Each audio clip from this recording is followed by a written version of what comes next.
She was just 7 years old when she first heard the word ugly whispered behind her back in the school hallway. Not once, not twice, but every single day. Her dark skin, her full lips, her coarse hair, everything about her, they said, was too much. Too different. Too far from what beauty was supposed to look like. She didn't ask to stand out. She was just a child, innocent and curious, trying to learn how to tie her shoelaces and memorize her multiplication tables. But society didn't care about her age. They cared about how she looked, and they judged her by that. Even some adults weren't kind. One teacher once told her, "You have to work 10 times harder because the world won't give you anything for free, especially looking like that." Imagine a young mind being shaped by those words. Imagine growing up thinking that your presence is a burden, your reflection a punishment. But in the silence of her bedroom, with tears sliding down her cheeks and a pillow over her head to hide the sobs, she began to speak to someone greater, herself. Somewhere deep inside her, a spark ignited. It was quiet at first, a whisper, a question. What if I am not the problem? She didn't know it then, but that one question would lead her on a path that would eventually shake the very foundations of beauty standards around the world. Her name? Well, maybe you've heard it before. Or maybe you've seen her face in magazines, on runways, or on global stages.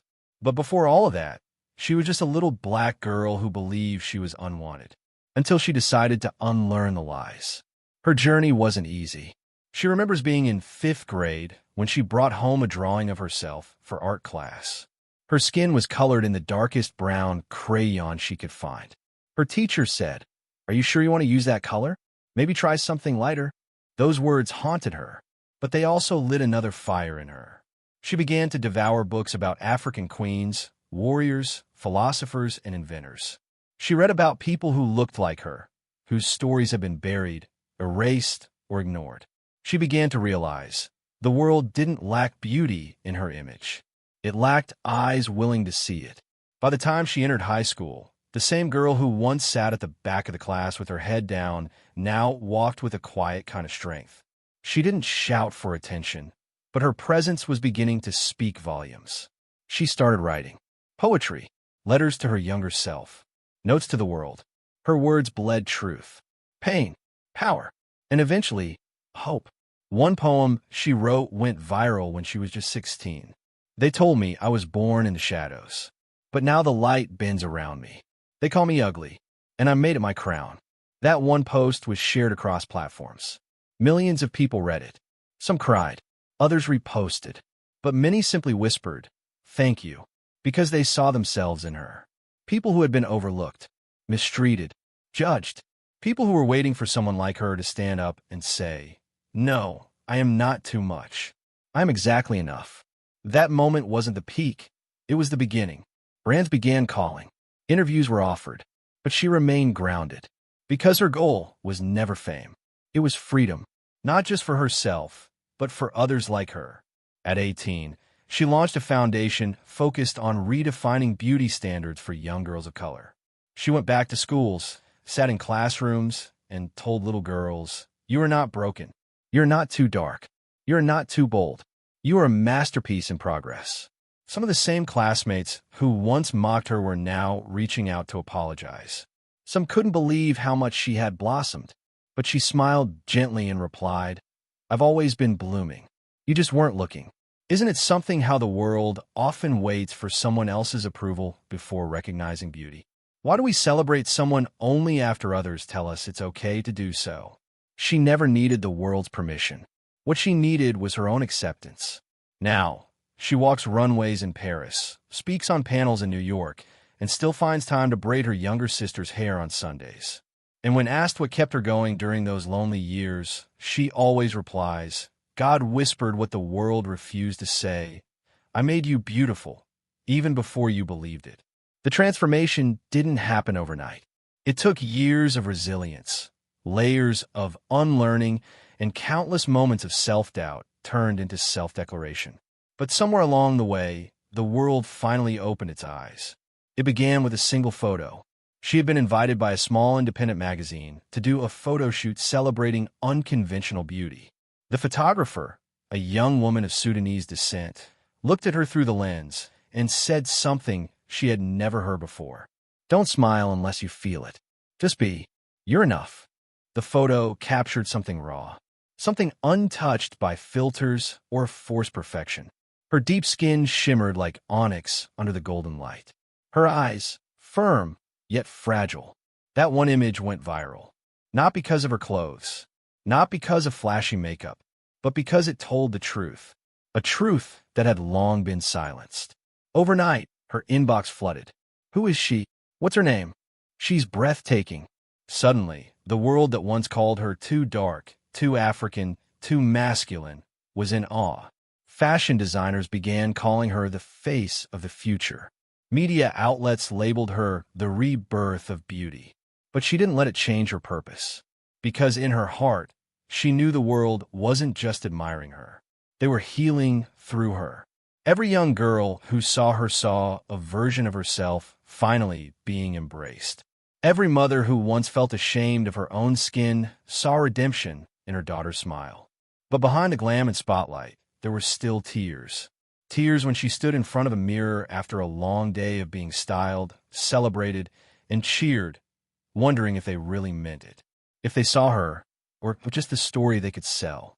Was she a trend? A checkbox? Or finally, truly enough? She turned to prayer often.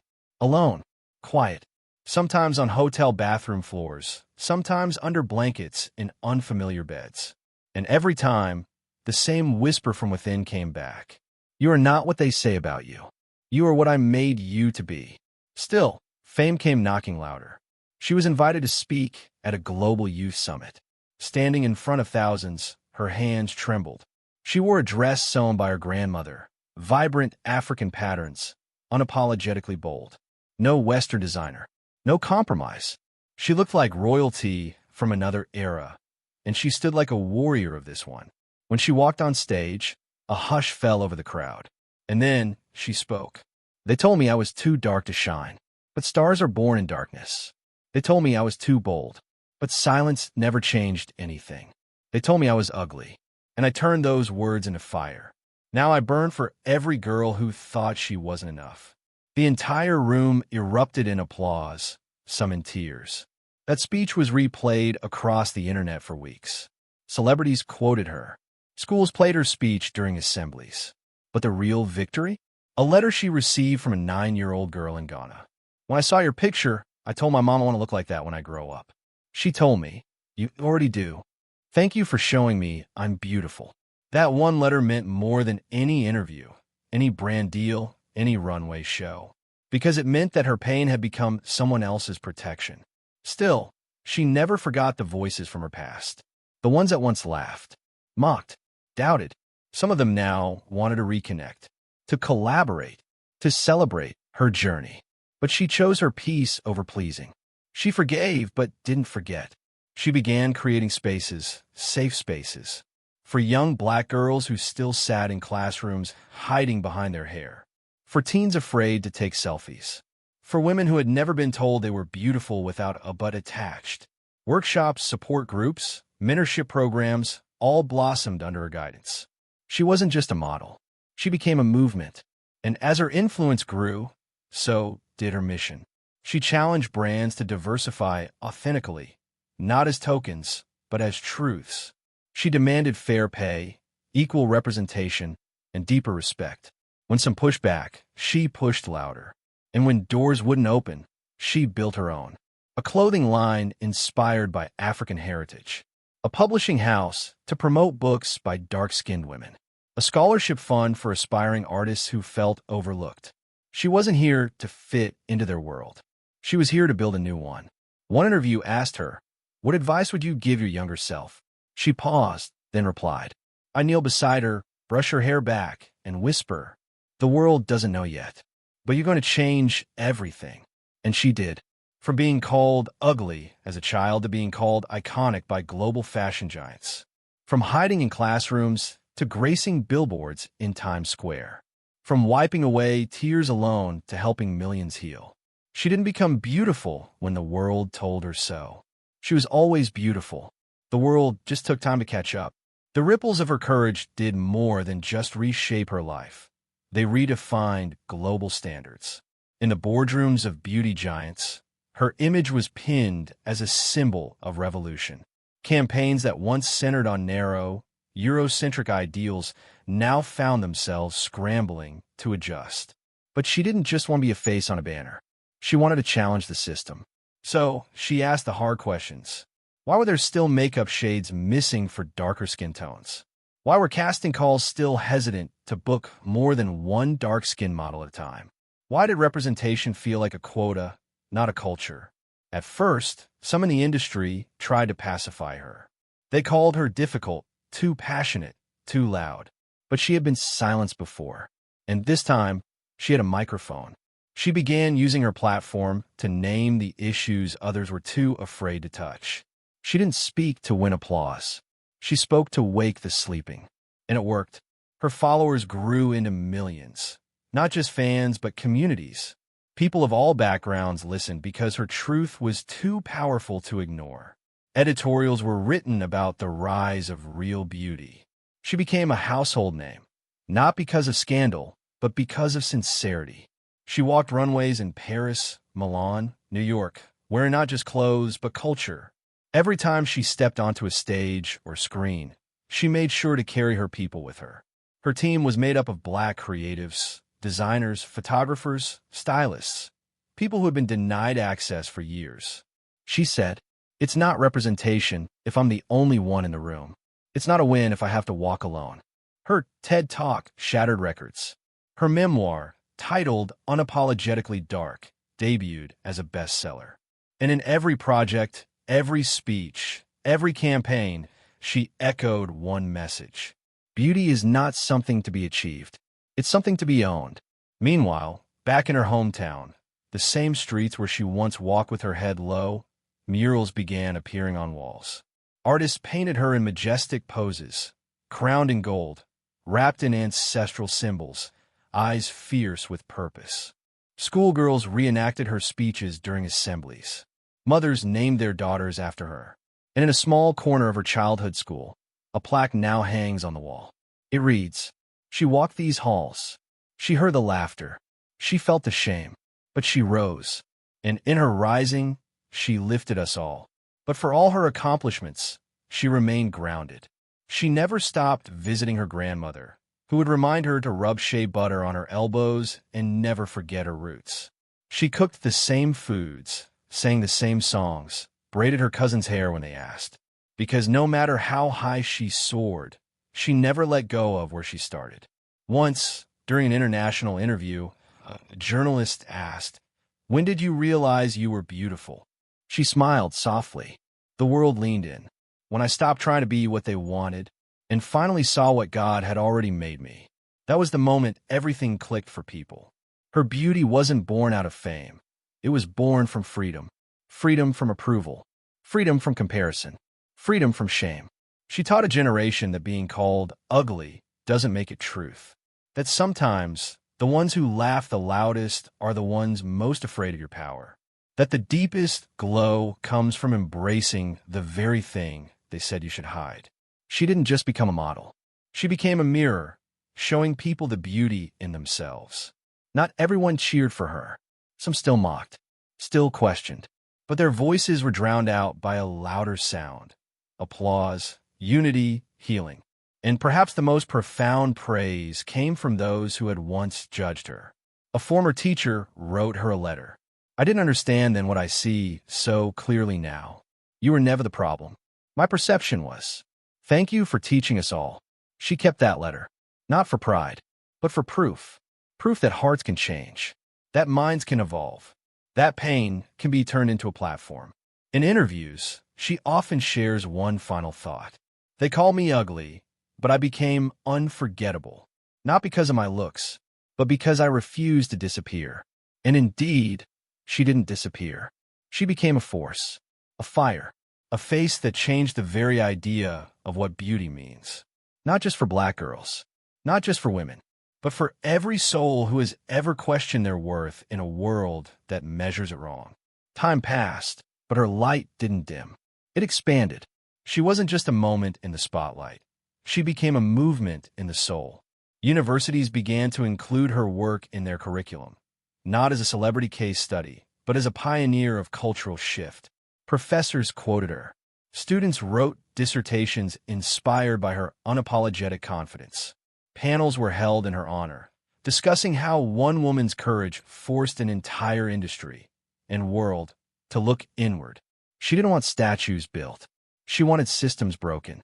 So she built schools, yes, real schools, in underserved areas that focused not just on academics, but on identity, on self-love, on history, on the truth that had been denied to so many children of color. Her curriculum taught girls how to walk in a room and not shrink. It taught boys how to value women without stripping them of their power. It taught everyone how to look in a mirror and recognize divinity, not deficiency. And perhaps the most powerful lesson she left behind? That legacy isn't about what you leave when you die. It's about what you live while you're here. She lived loud, laughed loudly, loved deeply, and led boldly. People who had once been ashamed of their noses, their skin tone, their hair texture, now walked with their heads held high. Not because someone told them to, but because they finally believed they were enough. And little girls, dark-skinned, wide-nosed, tightly curled little girls, no longer prayed to wake up different. They prayed to wake up brave like her. She turned beauty into resistance, turned insult into inspiration. And when she was asked, "What do you want to be remembered for?" she didn't say fame. She didn't say fashion. She simply said, "I want to be remembered as the one who refused to disappear when the world tried to erase her." And that's exactly who she became. Not a shadow of pain, but a lighthouse for healing. Not a victim of bullying, but a builder of bridges. Not a silent girl in the corner, but a woman whose voice echoed across continents, into classrooms, onto catwalks, and deep into the hearts of those who needed her most. In a world obsessed with appearances, she proved that the most unforgettable beauty is born from truth. And now, she's not just admired, she's studied, honored, loved, by the same world that once turned its back on her. And the final twist of destiny? The very people who once mocked her now seek her guidance. The same world that said she'd never belong now feels incomplete without her. Because her story is no longer just hers. It belongs to every person who ever doubted their worth. Every person who was called too dark, too different, too much. She is proof that the stone they rejected can become the cornerstone. That what once caused you shame can become your power.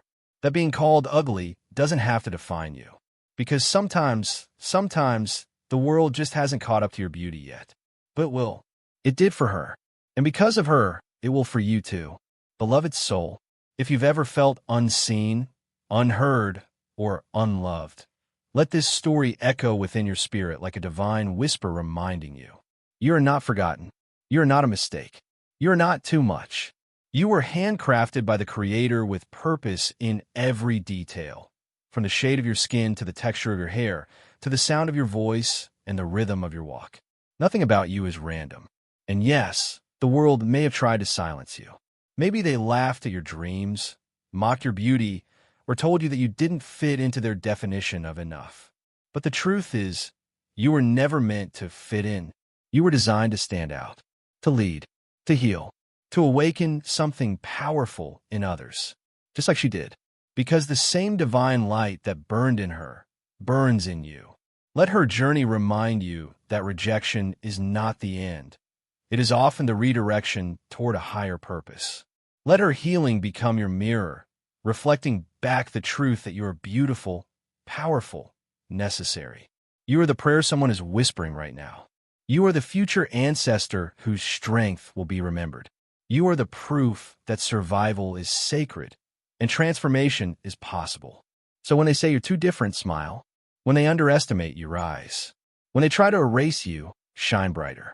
Because just like the woman in this story, your light cannot be dimmed by the opinions of the dim-hearted. And one day, just like her, the world that once doubted you will look again. And they won't just admire you, they'll thank God they ever saw you. So stand tall, chosen one. You were never ugly. You were never less than. You were simply ahead of your time. And now your time has come.